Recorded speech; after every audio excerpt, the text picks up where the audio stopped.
The Supreme Court signaled Thursday it is poised to back former President Donald Trump and fend off a blockbuster challenge to his eligibility to appear on Colorado ballot, potentially by a wide margin. Hello everyone, welcome to my channel, and let's get straight to the video. Kindly watch the video till the end to get the full crisp of the story.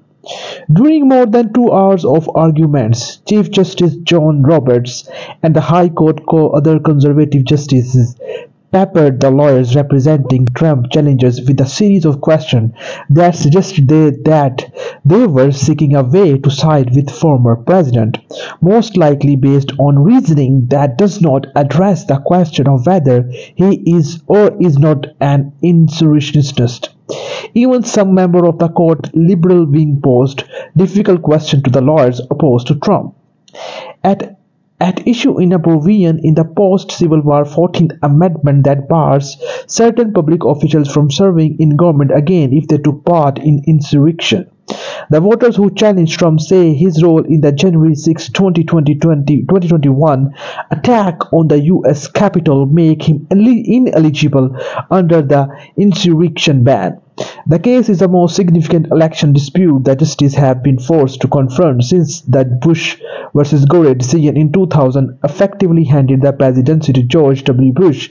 If the Supreme Court ultimately rules against Trump, it will almost certainly end his campaign for another term. The Supreme Court often takes a few months to craft opinions and usually hands down its biggest cases at the end of its term in June.